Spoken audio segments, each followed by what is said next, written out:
Und aus München zugeschaltet ist jetzt Jan Fleischhauer, der Kolumnist für Focus, aber auch bei uns. Seit gestern sind wir ja nun ganz offensichtlich im Wahlkampf und vor allem der Kampf um die Deutung der Ereignisse, der hat ja begonnen. Lindner sagt, er sei erpresst worden. Scholz sagt, Lindner habe Vertrauen zerstört und nur parteipolitisch gehandelt. Welche Erzählung wird denn Ihrer Einschätzung nach am Ende stärker sein? Ja, also Olaf Scholz macht jetzt sozusagen den Helmut Schmidt, ne? So wie 1982, das ist ja so ein Reenactment jetzt. Da war ja auch damals schon der damalige Bundeskanzler Helmut Schmidt vor den Bundestag getreten und hat eben den Dolchstoß der FDP beklagt. Das hören wir jetzt wieder. Ich glaube, der Unterschied zu damals ist, die Wähler haben an Helmut Schmidt geglaubt, aber sie glauben nicht an Olaf Scholz. Insofern, ob ihm das jetzt helfen wird, vor allem, er zieht die Nummer ja weiter durch. Also das geht ja heute gleich im gleichen Ton weiter. Also jetzt zündet also die FDP angeblich das Land an. Wenn er meint, dass er damit Zustimmung jetzt beim Wähler findet, ich bezweifle es eher. Was es sicherlich erwärmt, ist das Herz des braven Sozialdemokraten. Ist das denn eigentlich normal, dass diese ehemaligen Koalitionäre jetzt so dermaßen aufeinander einprügeln? Das schenkt man sich ja nichts von beiden Seiten. Und jetzt warten wir ja auch wieder auf die Replik von Christian Lindner auf das, was da Olaf Scholz und Robert Habeck gesagt haben. Die Überraschung ist, Olaf Scholz hat auch Gefühle, ne? Also man merkt ihm das ja gestern an. Das hat ihn jetzt schon geschmerzt, dass er vorzeitig seine Regierung einbüßt. Versteht man ja auch. Also der hat an seinem Amt gehangen und jetzt als natürlich gescheiterter Bundeskanzler in die Geschichtsbücher einzugehen, das ist nicht schön. Und es bleibt ja relativ wenig auf der Habenseite, ne? Also die Zustimmung im Volk ist im Keller, man kann sie ziemlich genau beziffern. Sie liegt bei 3%. 3% der Deutschen sagen noch, dass sie glauben, dass von dieser Regierung, also der bisherigen Regierung, der Ampel, etwas Gutes für das Land ausgehe. Das hat noch kein Kanzler so einen Minusrekord hingelegt. Und insofern, ja, also man kennt das ja auch von sich selbst, wenn die Ehe zerrüttet ist, dann schlägt man irgendwann um sich, beziehungsweise derjenige, der einen verlassen hat, in diesem Fall Christian Lindner, der ist eben an allem schuld. Da findet man auch dann kein gutes Wort mehr.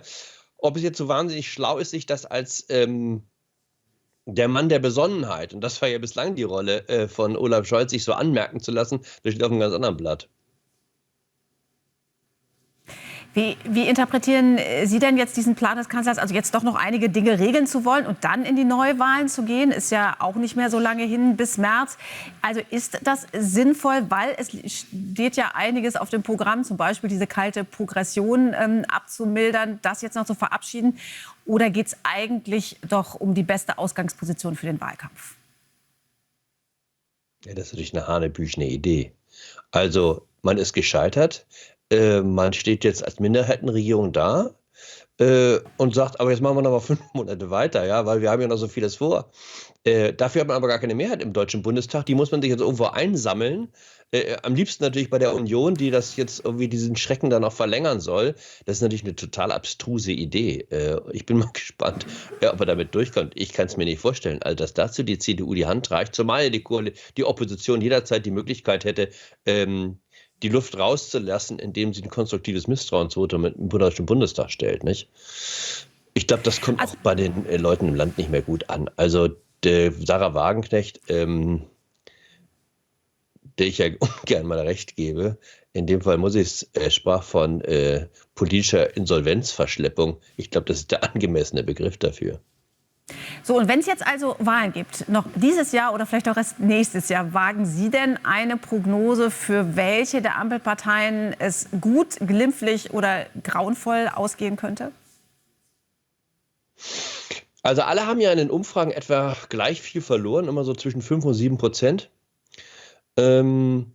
Das Bittere für die FDP ist dabei, also ihr Puffer bzw. Polster ist halt kleiner als das der anderen Parteien. Insofern liegt sie im Augenblick so bei 3,8.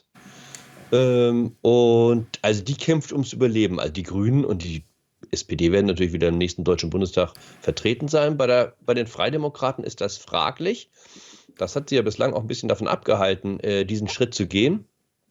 Aber jetzt hat man sich eben doch entschlossen, lieber ein Ende mit Schrecken als ein Schrecken ohne Ende, weil in der Tat, also das Ganze jetzt noch bis in den September nächsten Jahres zu ziehen, hätte die Sache möglicherweise für die Freien Demokraten dann noch schrecklicher gemacht, dann wäre man irgendwann bei 1% gewesen. Jetzt hofft man halt darauf, dass zumindest der Sympathisant der FDP anerkennt, dass man jetzt so dem Land fast ein weiteres Jahr Ampel erspart hat.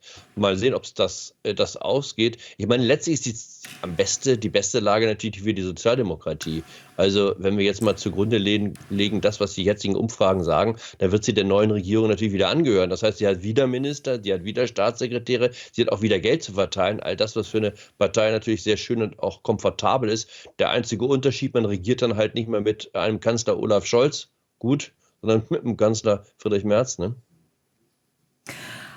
Dann spricht ja eigentlich nichts gegen sofortige Neuwahlen, wenn ich Sie jetzt richtig verstehe. Also ganz herzlichen Dank für Ihre Einschätzungen.